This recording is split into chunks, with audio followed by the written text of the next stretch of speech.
I'm a centre forward. I'm a striker. So if you're a striker and you're listening to this, go somewhere where you're going to play more majority of the time, because in order for you to get seen, in order for you to get moved, you need to be able to score. You can't score on the bench. You can't score at half time. You can't score after the game. So true. So if you're not playing, it don't matter if you're in the Premier League. Yeah. Because your value is decreasing. You're not playing. You're not doing your job. Yeah.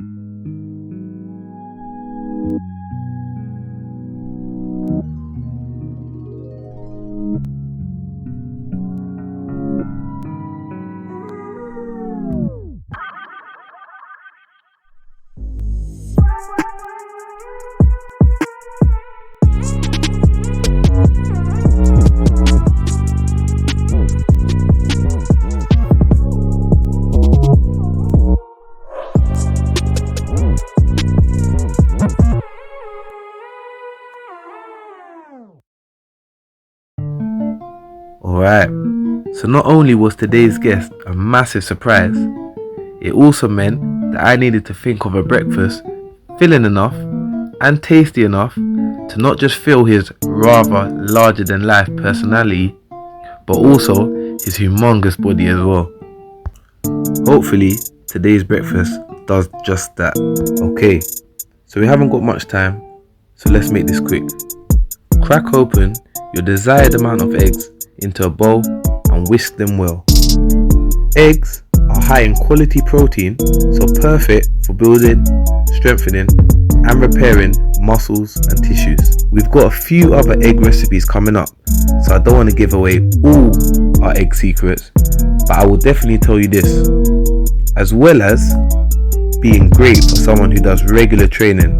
Eggs are filling, therefore a perfect way to start us and get us ready for a busy day. Oh, our old foe the onion has made even the greatest warriors cry. If you'd been paying attention, you'd remember the onions contain a great beneficial anti-inflammatory compound. This compound is known for having positive effects on our immune systems. Onions are also great because they're rich in vitamins, which mean they can help us reduce post-workout inflammatory effects. As I said, today's guest was unexpected, so I'm running off scraps in my fridge, I'm not gonna lie.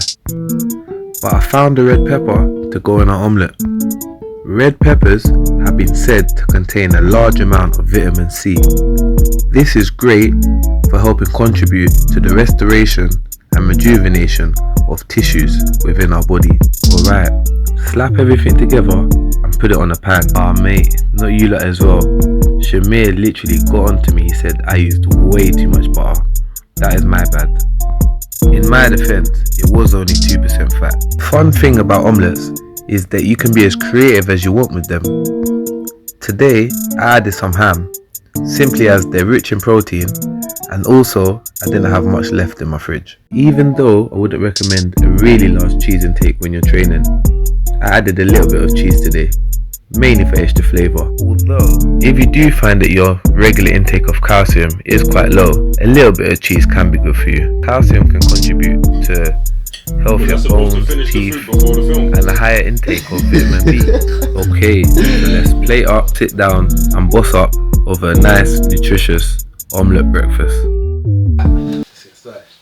Yes, people, welcome to another episode of Boss Up for Breakfast. Today I'm extremely excited. We've got with us Bounds Green, or one of Bounds Green's finest, my brother, Shamir Mullings. What's going on, my boy? What's going on, bro? Yeah, man. Alright, so, do you know what? Shamir wasn't intended originally to be on the show yet.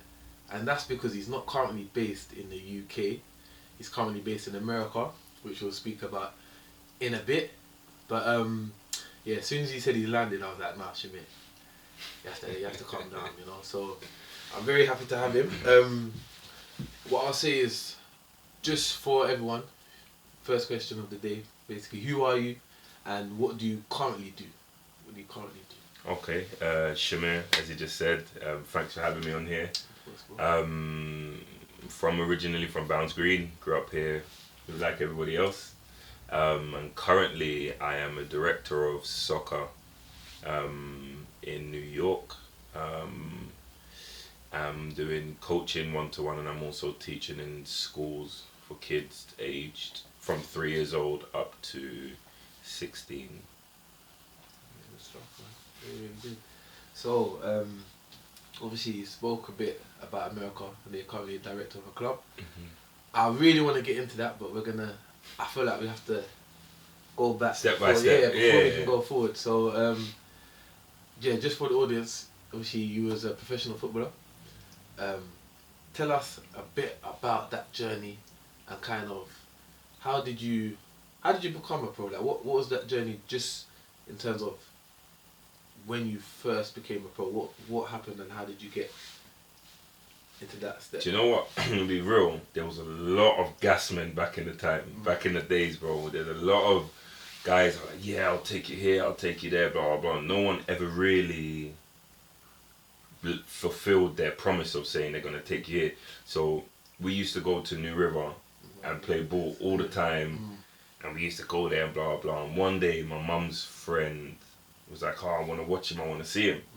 So we've gone New River one day and played like a normal scrimmage. And he's watching me, he's like, yeah, I'm going to introduce you to someone.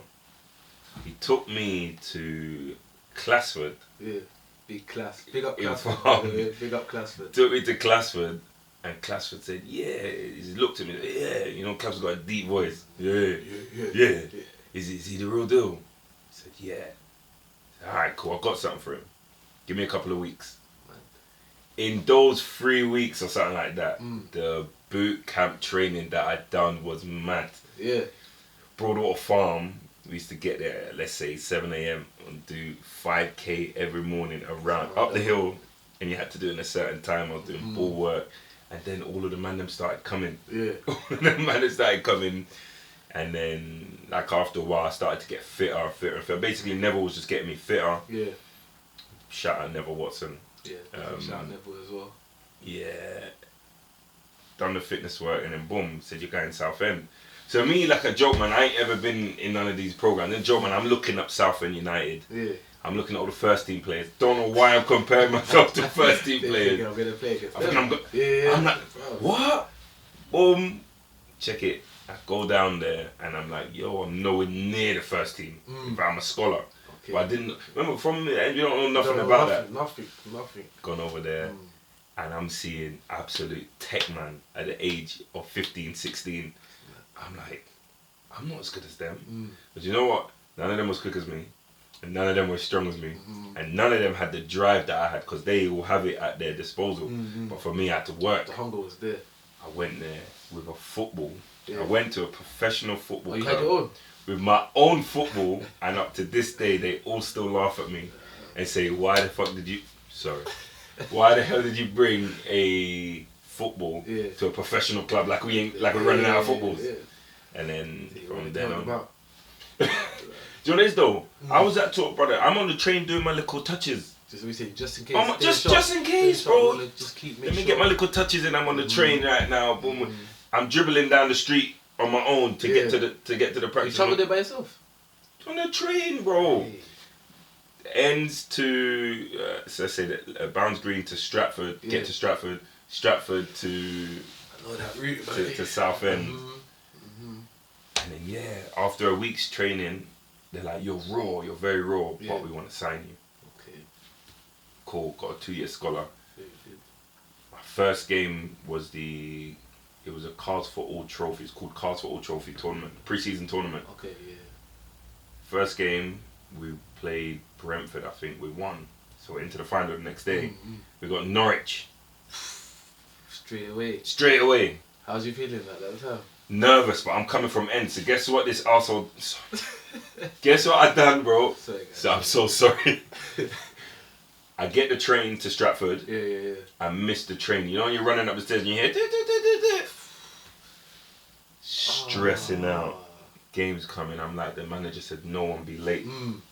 This is the Sunday. This is the Sunday now. I'm like, I called my mum. My mum was coming to watch anyway. Yeah. Mum, I'm going to be late, blah, blah, blah. You need to come and get me now. Instead of just waiting 20 minutes for the next train and being potentially 3 minutes late, I was an hour late. Oh, because you waited for her to come. Wait for my mum to come from the ends to drive to Stratford, and then from Stratford, East London to South End. End up being late. I wasn't even in the squad. Oh, sorry. That just made me realise the seriousness of punctuality. Yeah. And from then on. That's crazy. I never knew that story though. That's mad. That's mad. But I guess in a way it's a blessing in disguise because it taught you some lessons, I think, freehand. But no, I never knew that. That's how it started. Yeah. And then obviously I had to move over there. So they put me in digs. I was living with a lovely family. It was the first time I was getting paid to play football. Crazy. It was chump change, but it was still... How old was you at this time, just so everybody knows? I was 17. 16 going on 17. So I was turning 17, so I was 16. But I'm getting paid to play football now. Man. What? I'm getting paid? I'm professional now? Yeah. What is going on? Like, what? So I'm like, yeah, this is nice. And then you start to see different things that happen in the environment. And you have to become accustomed. So I'm obviously from a Black Caribbean family. I now have to change my environment I was living in digs was as a white household, so they cook different. I had to learn and adapt to that lifestyle of living. And you know what? I think I'm thankful for every part of it because now I'm open to everything. Whereas before it was just I'm very regimented to this. You know what I'm saying? And now it's an open palette. So it was good. No, very good. Good learning curve. Yeah, so you've gone basically from sort of living in ends, and then you've gone to live in digs, and use as your scholar pro contract. Do you know what? Even I have another question. So Shamir at the time, because me and Shamir went to watch Arsenal the FA Youth Cup the other day. Against they played Millwall. Arsenal won. But Shamir claimed there was a spell. I don't know if you remember. There was a spell where Millwall was cheering on their fans and they started playing really well and they started bopping the ball around. And then you was like, the man was never around for me like that. Never. Now, never. Obviously, I disagree. I don't know anyone who knows Shamir knows we was around for Shamir. Tell me when a match you lot came to that I played as a youth team player. Okay, so this is my question, man. As a youth team player, when I was a youth team player, what game did you lot? If there's a game, tell me the game you lot came to. I'll say. So at the time, in my opinion, this is my opinion, the truth even, but this is my opinion, you went off to do your own thing. So you've got your scholar, you're doing your thing, which we're all happy about, but you've gone off. And that's it. So that was the first time I'm hearing that you felt that the man them never came to see you. So I played FA Youth Cup. Yeah. The man them never came. We didn't even know. We played the preliminary, I think it was Corinthians. This is years going back now, by the way. I think it was Corinthians we played, we smoked them. And the next game we had, I think it was Brentford. But I'm telling you, we didn't. We didn't know. We didn't know. Brentford. I'm sure. Guess who scored to make it 1-0? You. Me. All right. Where was the man them cheering me on, bro? But this is my thing. So for you, obviously, it must have been upsetting for you thinking, because obviously, as I said, we would have all come, but that you didn't have a support system there to help get you through these things. So my question to you is that, how important do you feel it is to have a support system, especially coming up as a young player? And do you feel like if you had a better one, maybe, that you would have achieved more than, because you've had a good career, so achieved even more than what you set out to? The answer, or my answer to that is, it depends on the type of support you're getting. So there's no point getting people to come and support you that are going to bring negative vibes around you. In the same sense of what they're around and what they're doing will definitely affect what you're doing, even if they come. Because let's say, for example, you have hoodlum friends and they all come to watch you.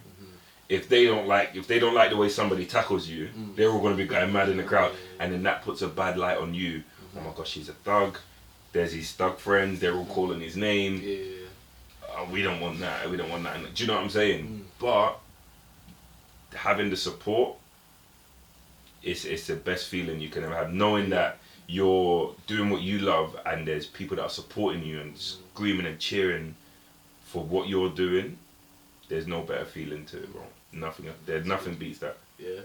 So now I wanted to ask that question because I think how you answered that is perfect as well. So those people, this is me speaking to the audience, but any players trying to make it out there, or in the process of going further in their football, hear what Shamir said. It's so important to have the right kind of people around you to support what you're doing, and as he said, those feelings are invaluable. So I just wanted to put that out there. That was a very good answer. Yeah, very good answer.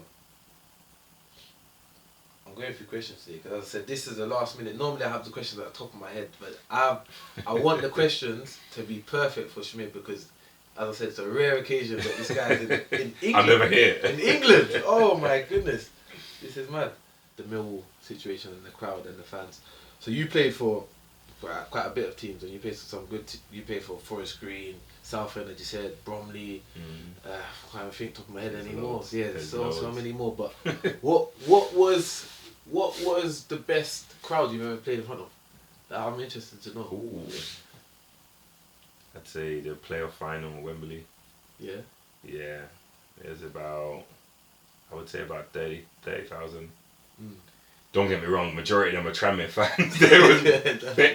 We came out the hotel, right, and there was our fans were there. This is the hotel in Wembley, right next to the stadium. So we're staying there. Came out, all of our fans. It was amazing. You went round the corner and it was just blue and white. Mad. We were green and black. Yeah. Blue and white everywhere. I'm like, yo. That intimidating. These are Scousers, bro. Yeah, I know how they are as well. All these little kids in there, they're like, and I'm like, what's going on? You're 6, why are you doing that? But it was nice. It was a nice feeling. And then to play Wembley, obviously Wembley holds 90,000, so it wasn't packed. But for me alone, I'm used to playing in New River, bro. And everybody just comes and puts their back down. They're the supporters. No, we don't have. We're not used to that. So to get there, oh man, and to grace the pitch as well. Yeah, it was a nice feeling, bro. The best feeling. Yeah. Yeah. He said, look, I had my mum, my granddad, my children, like my family, my friends was all in the stands, and then obviously we won the final, so it was like, yo, like I've been a part of this success for you lot. Yeah. And then I got my match shirt, the medal, put it in a frame, gave it to mum, like mum put it on. It was a proud moment because even for me, because obviously I had to watch it on streaming, innit? So I'm watching online. I watched it on TV. Yeah. It was on TV that one, innit? Yeah, it was on TV. Yeah, I remember. So it's like, I remember sharing it, saying, "Everyone, Shamir's playing like this time, like 3 o'clock kickoff," and I was proud. Like we was all proud of it. It was when it's one of your own. I think it's just like the joy you probably had. We feel that we're sharing it. So even just thinking the World Cup, how all the Argentinians are so happy for Messi, and even us as football fans, we're happy that he's done what he's done. We shared that with you at that moment. So I can imagine, but no, that's incredible to be able to say I played at Wembley in the playoff final for promotion. That's crazy, man. So obviously that was with Forest Green. Yeah. At the time, I think I want to come to the Forest Green part of your career in football, but I want to go just before that. Like you played for a lot of teams over your time for different reasons and everything else. Like for young players, let's say for example, I know a lot of players, grassroots and even players who are trying to strive a bit further, who will jump from team to team in the sense of, for example, it might be because they're not getting a chance, so they go somewhere else.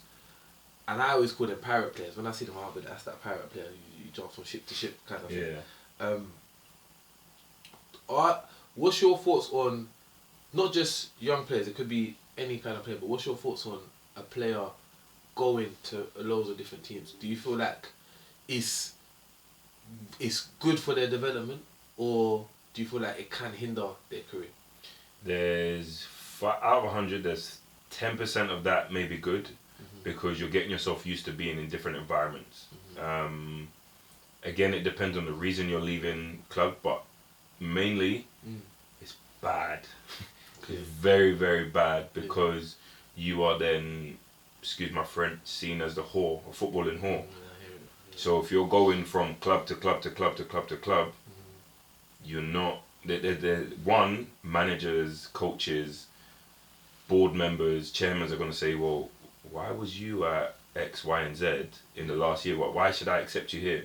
Okay. And they go, oh, because I'm good enough. Okay, well, how long are you going to stay here for? So when you're signing a player, you're signing a product. Players are products, is what they don't understand. Nobody, I don't know if you ever heard this term before. Yeah. Players are products. So if you're not producing, we'll get rid of you. Yeah.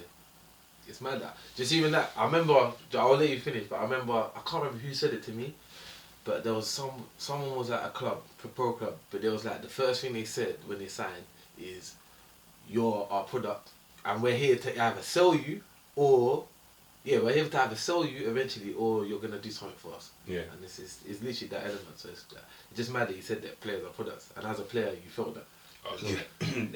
As a young player, I didn't understand what that meant. Yeah. That's why I've been club here, because you think to yourself, okay, I'm not playing here, I'm not getting any game time. And this is what everybody thinks. I'm better than this, I'm better than this person. But then they don't take in the realisticness of, hold on, why are you not playing? Yeah. Why is that person playing ahead of you? Now, there is politics in football. There's massive chunks of politics in football. Yeah. But you have to look at yourself. Okay. So to answer your question, go into multiple clubs, bad idea. Okay. Go somewhere where you're going to play. And now a lot of people don't understand that it might be a level, 2 levels below where they think they should be or where they're currently at. But if you're going to play 100% of the time, you're going to play. I'm a centre forward, I'm a striker. So if you're a striker and you're listening to this, go somewhere where you're going to play more majority of the time, because in order for you to get seen, in order for you to get moved, you need to be able to score. You can't score on the bench. You can't score at half time. You can't score after the game. So true. So if you're not playing, it don't matter if you're in the Premier League. Yeah. Because your value is decreasing because you're not playing. You're not doing your job. Yeah. So I made the big mistake all the time and go into some clubs thinking, oh, it's a good club, it's at this level, and then sit on bench. Yeah. Didn't play. And you can't find the form. And then they say to you, okay, do you want to go out on loan? Yeah. You go out on loan, and because you haven't been playing, although you're better than the club you like in terms of the level that you're going to, you ain't been playing. So you drop to that level, then all of a sudden, okay, we'll take you on a permanent. You drop 2 levels, you go there on a perm, and now that's your level. Yeah. Even though you come from here, you're here now. Yeah. Then you're not scoring, or you're scoring periodically, and it's a cycle. That's crazy, bro. The moral of the story is, go somewhere where you're going to play. Yeah. Don't worry about the name, because if you're scoring 100 goals here and you're scoring 5 goals up here, people are going to look at the 100. That's gonna ring bells anyway. The 100's going to ring bells. It's gonna ring bells. There's that young player at the moment who scored that. Did you see that? About 500 goals or something, and he's only. Is it Mbappe? It's Mbappe's cousin or no? I don't know who it the is. name. I saw the name on Twitter. Yeah, I saw it somewhere. Scored but, big goal. I saw it. I was like, bruh, and it made me want to search him. I haven't done it yet, but yeah. So. I believe I could be wrong. Sorry if I'm wrong. It's got an affiliation to him. Oh. So obviously, just going back to where you're at. So we're currently at, I think it's, what was it, 2018 playoff final? 2018, 17? 2017. 17 season, isn't it? 2017. Yeah, 17 season. So you're at 2017 season playoff final, which is like, that's fantastic, isn't it? So it's a pivotal part of your career. You've been part of the squad, everything you played, you touched grass, which is like fantastic. So you must have been on a real high. Even you was on loan that season before as well. Yeah. Or like during the season. I went on loan during that season, and I came back and played.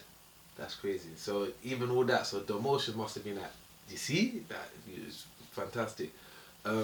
So just going now into the new season, 17, 18. 18, yes. Yeah. 2017-18 season now.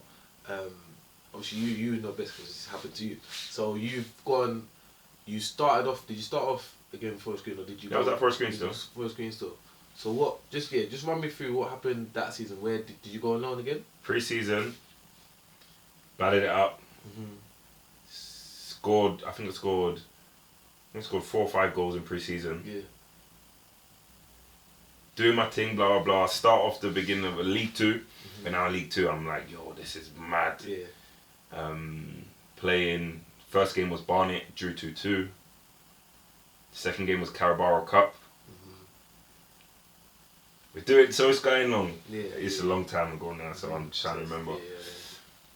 And then all of a sudden, the gaffer don't want to play me, and I'm begging the gaffer now.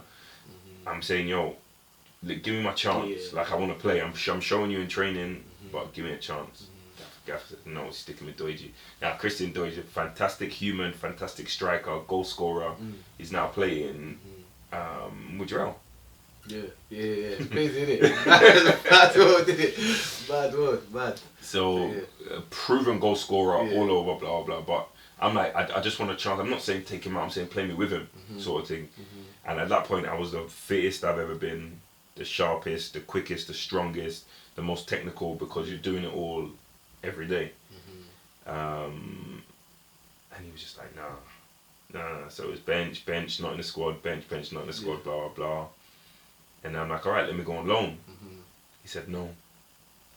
I said, so you're not playing me, and you're not letting me go on loan? Nah, I can't. I remember exact words after training. He said, I can't let you go on loan because I can't find nobody quick enough to replace you. So then that's where my head went. I said, I'm in jail. I'm in jail. I can't play. I can't go on loan. I'm playing 23s matches. Dead. I'm on the bench. I'm off the bench. Blah, blah, blah. And the worst thing now is starting to go and party, bro. Because I'm not playing on the weekend. So you when the team's travelling away to up north, you're still I got to come in the morning, do a session on the Saturday morning, or do a double on the Friday. Weekend off. Ooh la la. That's what it was like, and it just started to go from bad to worse. Bad to worse. If I'm being honest, it went from bad to worse. And then eventually, I'm like, let me go on loan. Like, I had to force the loan. Went on loan. I'm not going to say the story on here, but went on loan and I got sent back. Because, I'll pause it there because I know, because we'll talk off camera about the full story. But my question to you is that, you kind of brushed up on it, but like, when you're not playing, and as you said, you're not playing, you're training well, and you're still not, ultimately the manager's not starting you, like, how was that for you mentally, and how did you... I was broken. It broke me, bro. Everyone says you gotta be strong, but remember, it's work at the end of the day.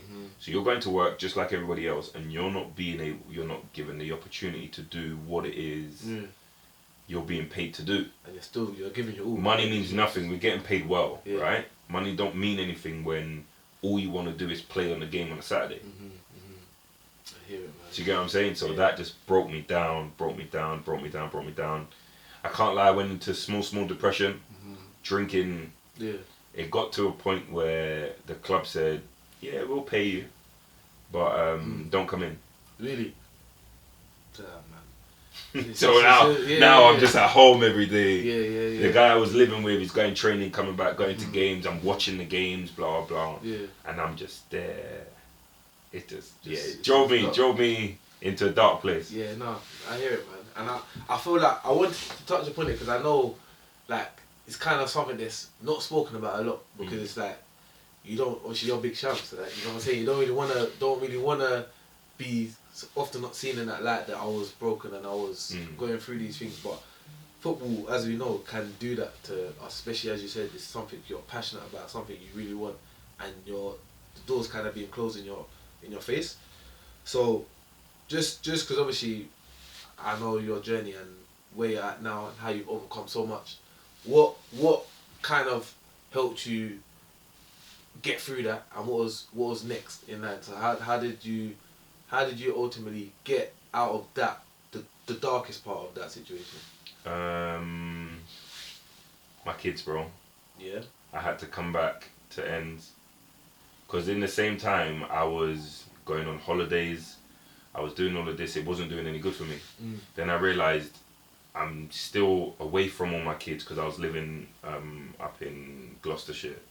So I'm away from everybody. No, I was living in Swindon. I'm away from everybody. I'm not doing what I need to do. I have my kids in London. they're looking up to me. They go to school every day, and one of their head teachers was a Berry fan at the time. Oh, swear. They had rivalry in the school. Yeah, My dad beat you, and that for me was fulfilling. Do you know what I'm saying? So I just had to go back and shout Mumsy and see my kids, and then my older brother, he was just like, you need to get out, sort of thing. But then they came on a madness, and long story short, we'll talk about off camera. I ended up getting a mutual consent, and they let me go away. This is 20. And that was now 2018. Okay, so ultimately, this I think I remember this part of everything. Then I went to Maidstone. Yeah. So you obviously, just to come back to what you're saying, that family again is something that's key. Oh, you need it. You need it. Yeah. I hear it fully. When you're a footballer, you get pushed into a unless you're a mature footballer, you can do things on your own. You're used to being alone and whatever. But a lot of people have girlfriends, have kids and stuff like that. So unless they're up there with you, you're alone. You need to be able to handle things alone. Sometimes it's not the best because, as I said, you can get pushed into dark places. But it's good to have them around. Okay, that's good, man. So, so I'm just trying to think where you are. So Maidstone, is that the season where I went and watched you played Aldershot? No, you got Aldershot. I went Aldershot after. And you played Reading. In the I saw you played with my brother. Yeah. So that was the season after. The season after. Okay, so this is just before. So this is okay. Yeah. So I left Forest Green. I went and done some training at Southend, just to keep myself going. I went to Ebbsfleet. I was playing with Ebbsfleet for a little bit. Season done. Yeah. Next season now, what we doing, Sham? Then I went to Aldershot. Yeah. It was late, but I ended up going to Aldershot. That's when that happened. Yeah. So I went to Aldershot. I left. No, I'm missing stuff. I'm missing stuff completely. Aldershot. No. Let's go back. Maidstone. Yeah. Then I went to Dagenham. So. Oh yeah, you was at Dagenham. That's it. Yes. I was at Maidstone. Yes. Then I left and I went to Dagenham. New manager coming at Maidstone said I'm not part of his plans. I said okay, cool. I went to Dagenham. Went to Dagenham. Was playing. Blah blah blah. I get a phone call. Yeah. You need to cancel your loan. You're going back in the Football League. Okay. I said what? I said this can't be happening. I was in bomb squad at Dagenham. Towards the end of that loan, I was in the bomb squad, and the bomb squad is like the team that's not playing, that goes and plays all to get match fitness and blah blah blah. Bomb squad. I'm not fit. I'm not in shape. I'm not doing well. Mentally, I'm gone. Yada yada. Shamir, cancel your loan. You're going to Football League. I cancel my loan. I go to Maidstone. Say I want to terminate my contract. Don't pay me anything. I just want to leave. End up going to Macclesfield. That's mad. In the Football League. Who's the manager of Macclesfield? Sol Campbell. Who was at the time? Sol Campbell. Oh man, I didn't know that. Okay, that's crazy. I'm driving back up to Manchester. Yeah. Sol Campbell, you're gonna go meet Sol Campbell and Andy Cole. I'm like, legends in the game. This can't be real. This is mad. Go up there, and then I went from. I was like, this is another lifeline. Yeah. Now, we know people who this is happening to at the top level, in the Premier League, in the Championship. But for me, this is still my Premier League, my Championship. Do you get what I'm saying? This is my level. And I accepted that that's man's level. Back in League 2, I'm like, boom, boom. But Macclesfield at this time, we were fighting relegation. Yeah. They also had financial problems, blah, blah. And long story short, we ended up staying up. But I didn't play. At the end of the season, I came. Macclesfield stayed up. Made lifelong friends there. Yeah. We just skipped timelines. Obviously, 2019, in a sense. That's, let's say now, just for a timeline sense. Yeah. Without going, because I know we can talk about this all day. So, this is now kind of COVID year, in start of COVID year, isn't it? Yeah. Okay. So you went on loan that year. So I was at Aldershot. Yeah. Then I went on loan to Dulwich Hamlet. Okay. So how was it? Just before we even go, because obviously Dulwich Hamlet's obviously gone semi-pro now, team. And obviously at the time, obviously me, I was more inclined with the semi-pro team. So obviously that was, you know what I mean, I'm more inclined in that sense of the time. How was it? Because a lot of clubs weren't paying. They weren't paying the players during this time. So it was kind of mad. Like even for me, it was kind of like they don't have money, so they either can't pay you or They're paying late. They're paying late, and obviously we got things to pay for. Yeah. Or they're releasing players because it's like literally we don't have money. Like what can we do? So how was it as a player during that time for you? Like how just you don't have to go into depth, but how was Do you know what? as a player? When you start you always say if you sign a contract, it's legally binded. Yeah. So the club has to pay you. Now, although if it's late or something like that, you're saying, oh, like, what am I gonna do? A lot of people, players, do payday to payday. Yeah. They because they don't budget well, they live outside of their means and blah blah blah. Now everybody has different circumstances, but I had to deal with the situation. So I couldn't leave playing semi-pro football. That couldn't be my sole income, so I was working as well. Okay. So I was a teacher. I worked in Adidas. I worked all over the shop, delivering, doing everything because I need that bit of security. Yeah. I've got kids to pay for. Nursery's the most expensive thing that you can think of. I'm hearing. It's peas. That's So you got to have another source of income because if that don't come in, then it's peak. That's crazy, man. So whereas, let's say the club, Macclesfield weren't paid. No, I could not them because we was full time. It was professional then. Aldershot might have been late a couple of times, but I also had work. Yeah. So even though we'd still train every day, I'm still evenings. I'm going to work. You know what I'm saying? I need to put that extra peas in my pocket. Tough, man. So left there. Dulwich was okay with payments. Yeah. It was fine, but remember I was still on loan. Yeah. So I was on loan to Dulwich from Aldershot. And then it was like the last 2 weeks of the end of January. I was like, all right, let's make it permanent. Yeah. So then I was at Dulwich for a little bit, and then I decided to take a 3-day trip to New York.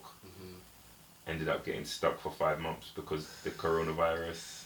And Trump shut the borders. So he was going for 3 days. 3 days. I booked a 3-day ticket. And he ended up with 5 months. 5 months. So listen, this is a whole. This is part 2. Yeah, this is mad. So, all right. Actually, you know what? I think we can land with this. This is good. So, that's mad. That's mad. So you've obviously you're playing, and as you've done well in what you're doing. But now you're in America. Let's land it here. So you're in America, 5 months, and like, what's your thought process? Like, are you thinking, okay, what am I gonna do?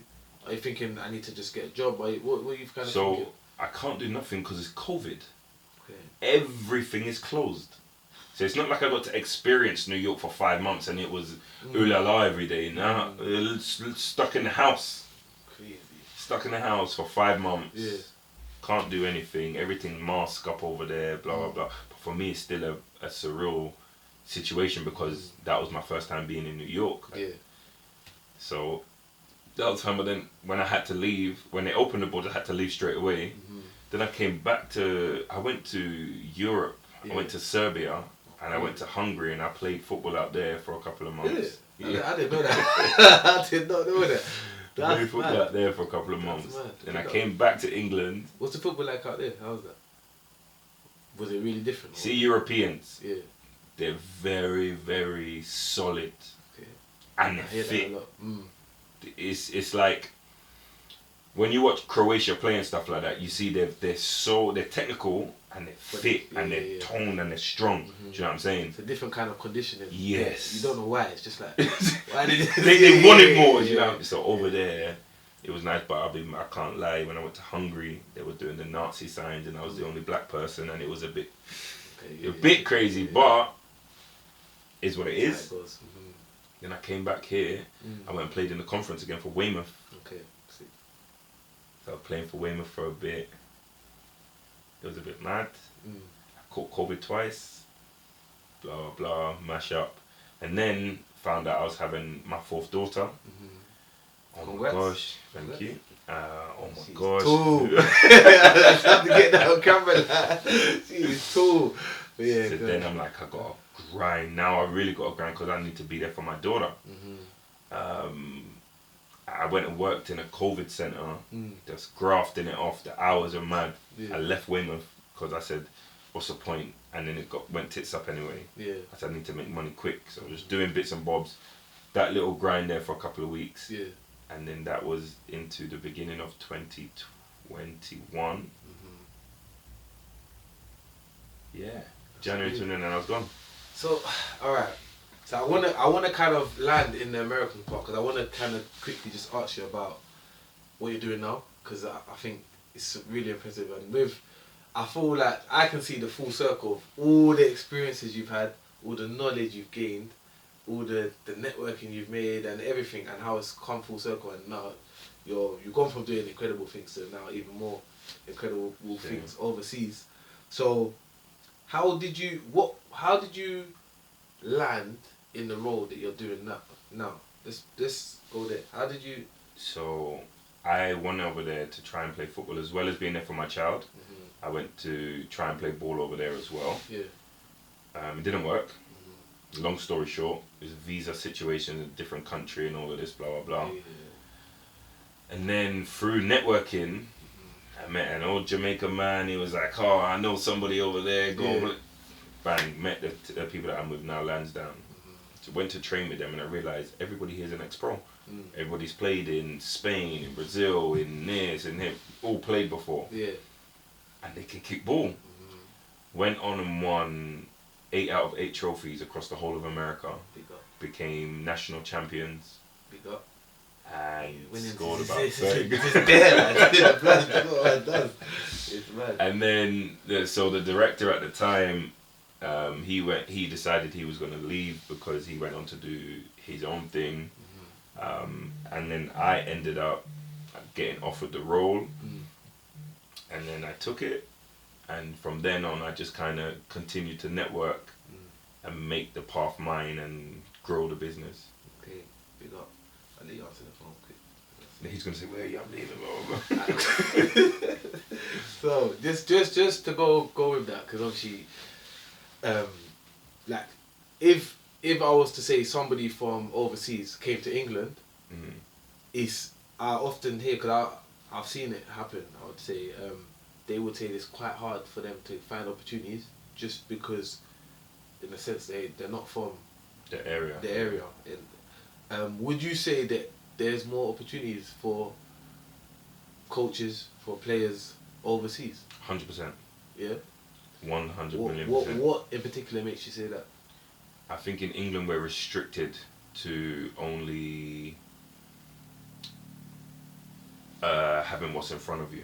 And I'm only going to use New York because that's where I am. Yeah. But there is no ceiling.